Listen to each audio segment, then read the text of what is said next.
Welcome to Season 5 of Skillcast, the podcast by the London Organisation of Skills Development. I'm Nurbanu, I'm your host, and this season is a little different. We're coming to you from a beautiful castle retreat, surrounded by nature, calm and creativity. This isn't just another season, it's an experience. You'll be hearing directly from our retreat speakers, leaders, change makers, and visionaries, sharing powerful insights in an intimate setting. These conversations go beyond skills. They're about purpose, healing, growth, and what it really means to thrive. So whether you're joining us with a cup of tea or just need a moment to reset, Season 5 is here to inspire. Let's begin.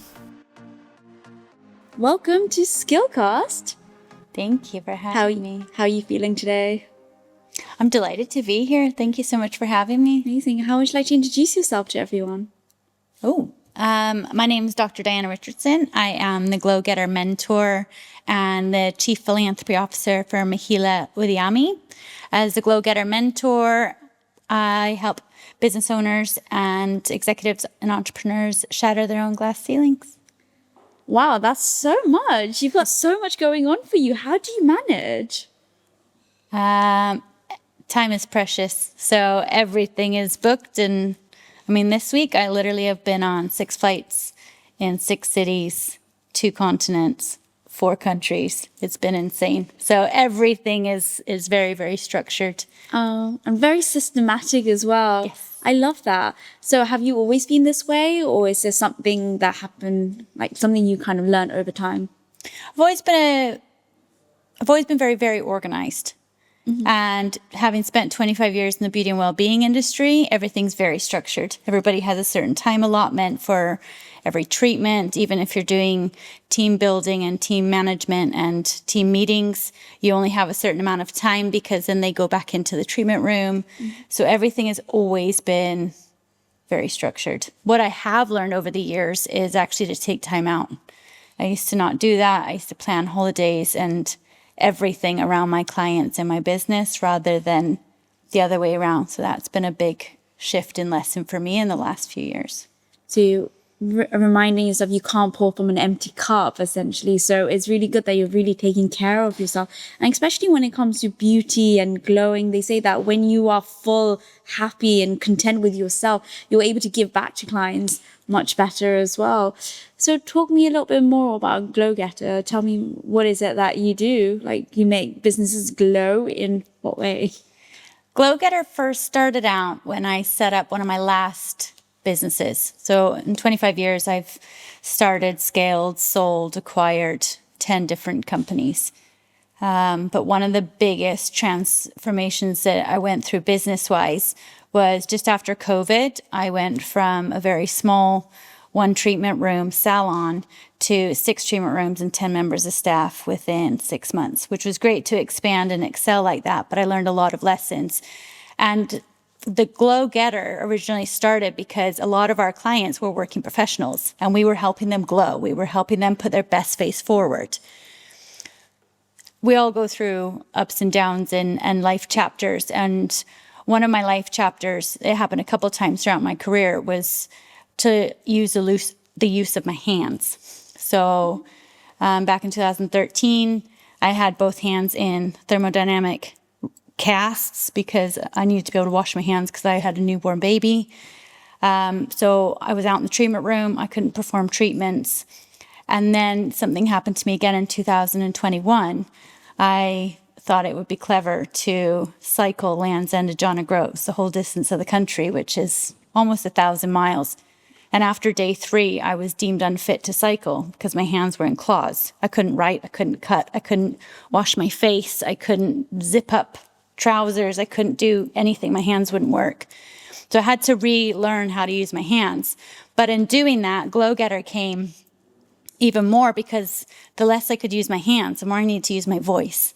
And for my entire life, I've always used my hands. I've always, expressed myself by giving the best treatment, whether that was a facial, whether that was a massage, whether it was teaching apprentices, whether that was working in a college teaching students how to do massage and facials and all the other beauty treatments.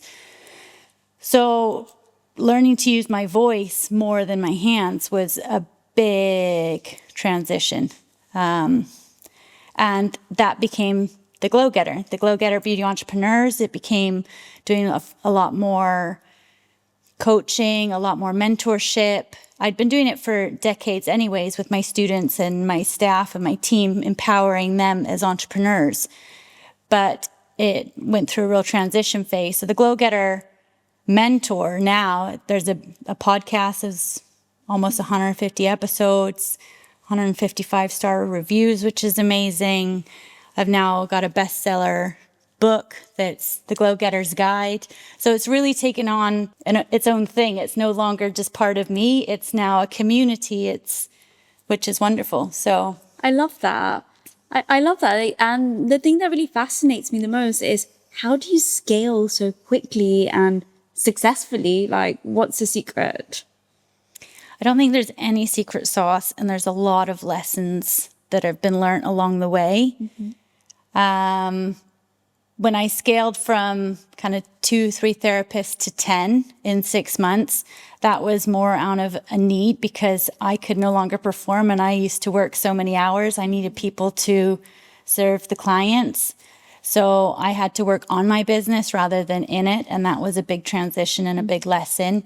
But then in doing that, my energy went into building and policies, procedures, and once you can run a business and not have to be in it, it's scalable.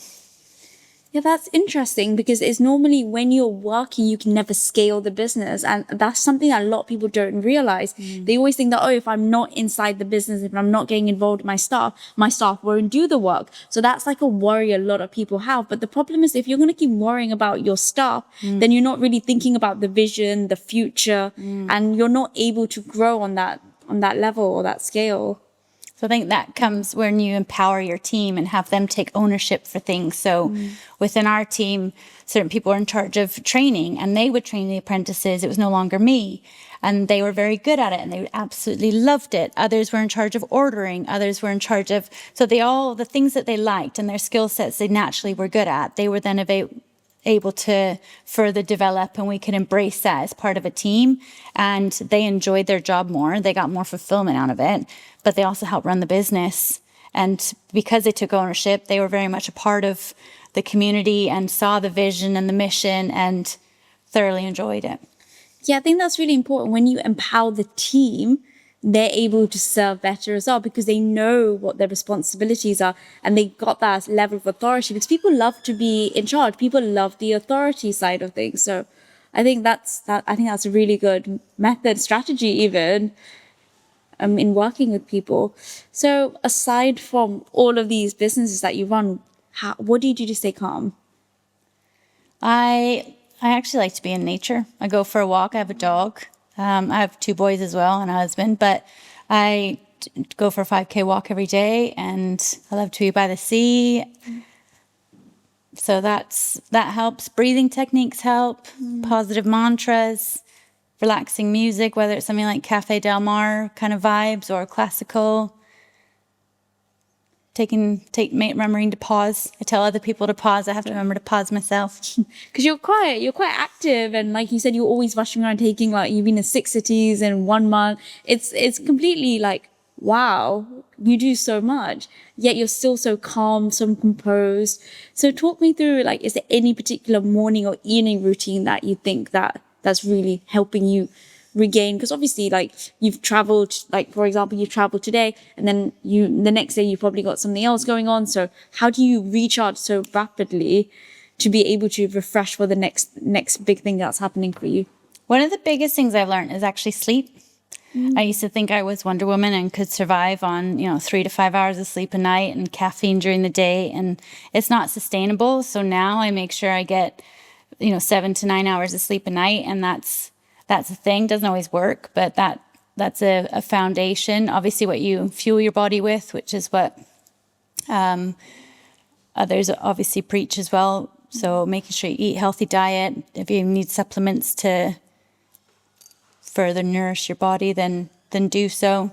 And I do find breathing techniques help. Yoga helps. You mentioned that you do so much, and you also mentioned you have a family. You've got some dogs, you've got a husband, you've got sons. How do you manage that work-life balance now? What I've learned is to put my family comes first. So everything I do or don't do, they're in the diary first, their activities first, time with the family, date night with my husband, making sure that there's time in there for everybody. That goes in first, and then I say yes to everything around that. I love that. So always putting family, because some people get so consumed with their business and this event, that event, and they forget about family. And that really gets like not even on the back bench. We're talking about the back 3 benches, if anything. So no, I think that's a really good tip that people need to realize. So a lot of people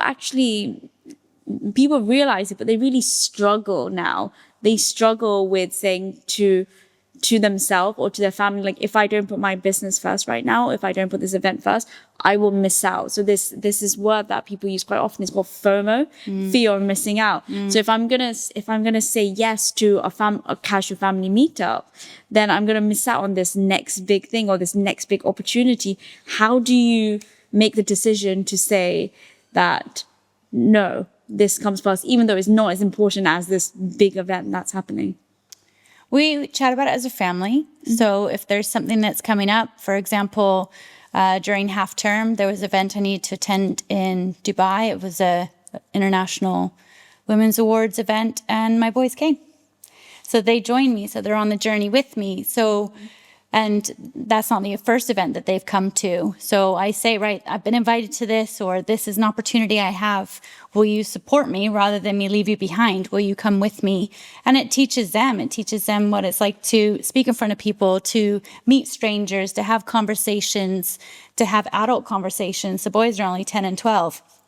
So they learn a lot at these events, and it's memorable for them as well. So they've been on TV with me, they've been on stage with me, they've been in photo shoots with me, and it's purely as part of educating the next generation. That's beautiful, and I love that. And children learn best from their parents. They don't say anything, but they observe, and naturally, psychologically, they get attuned to it, and they feel motivated. They get inspired that this is what I want to do. So let's end with one final question. What is one piece of advice you'd give to someone who is really struggling with the whole work-life balance? What would be the best advice you could give to them? Ask yourself, what's the most important thing to you? Why do you do what you do? Do you do it for your family? Do it for yourself? Do you do it for fame? Do you do it for money? If family's first, they come first. If it's money first, well, that's your own personal, turmoil or whatever that you need to come to terms with, or set some budgeting. But if it is family, then they always come first, and you've got to make the time for them. But everybody's different. There's no right or wrong. Some people have a family, some don't. Some are incredible at what they do in work, and that really inspires them. So it's all personal, and it's being authentic to yourself. And that's the biggest question. What's important to you? Amazing. Thank you so much for joining us on Skillcast. Thank you for having me.